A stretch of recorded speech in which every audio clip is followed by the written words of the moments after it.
I'd like to introduce David Collins, the father, or is it grandfather, of the barcode, who just finished a wonderful TEDx speech, and we're here to do a follow-on interview.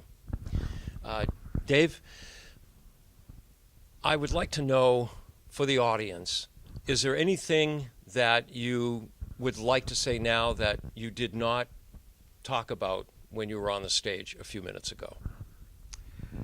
Let me answer the question this way. I described a phase of barcode development when I was working with Sylvania, working for Sylvania, literally. And then there was a phase when I had started a company and I was focused on satisfying my own business goals and technical goals, but the shareholders, a broad group of shareholders. In the first example, working for Sylvania, they had a hierarchical structure, like many companies, and you had to get through the man at the top, or maybe the man just below the top, or you got nowhere with any new ideas. In a company that's a spin-off and an entrepreneurial environment, you have your board, you have your shareholders, and you have your business plan, which stretches out for several years. And it's a much freer environment. I find it's a much freer environment for technical development and the markets that match that development. Then can you say a little bit about how your work in the development of the barcode and the expansion of its application was different because of the fact that you spun this work out of Sylvania? Well, it was different because we had much more freedom in determining the direction of the product development. We could create a business model that would match the particular need of an industry. For example, we went into the automotive industry very, very early on because we knew that there was a traditional problem of misassembling automobiles. We could cure that problem, and the community was aware of each other's innovations, the auto industry, and we could multiply the business from a single sale. And we looked at other applications of barcode technology, warehouse distribution, same kind of interconnected communications within that industry. So you solve the problem for one significant player, and all of a sudden you have all the other significant players who want to copy that solution. When you initially came up with the concept of barcode, what was the extent of your vision as to the number of applications that it would be used in? Knowing what you know today about how many things have barcodes, how far ahead were you seeing at the time that you first came up with that concept? 15 years? I like that question because I started at Sylvania in '59. We put the first system in the field in '61. Took a while to get it to work well enough to do that.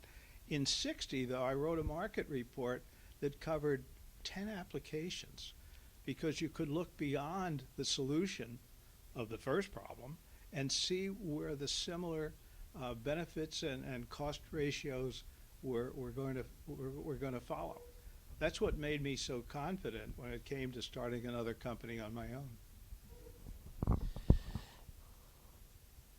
We've chatted a little bit before the interview about the transition from a materials-based economy, which is very susceptible to barcoding and tracking, to that of digital creations, such as music and pictures.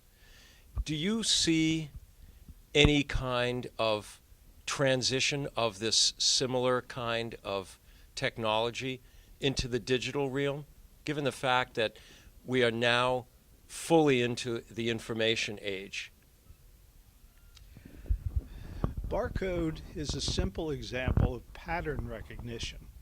Pattern recognition goes across a wide variety of physical and sensor combinations.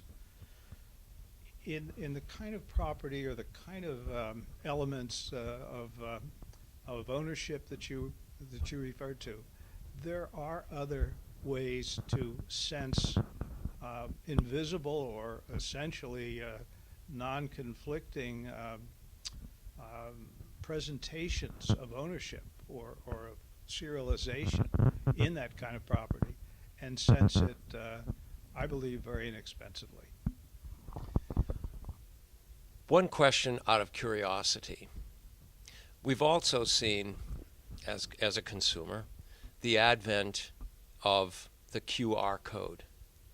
And how does that relate to barcode? In which way is it more useful or less useful or contain different or more information? And were you part of that transition to QR codes? Compound question. QR code is a good code. There are similar codes. One would be a PDF 417, 16K. I could name 4 or 5 what we call two-dimensional codes. A two-dimensional code is good when it comes to data density. You can put in a square inch, perhaps 1,000 characters of data, compared to the code you see in retail or the code you see on a FedEx delivery, which might be 20 in a square inch. So data density is the gain. Is there a offsetting problem in using it? Well, not a big one. You could start over using just that, but the installed base of scanners and their back-end processing makes that an extremely expensive overnight transition. All right. Well, thank you very much for these additional insights, and we look forward to hearing you again at TEDx. Thank you.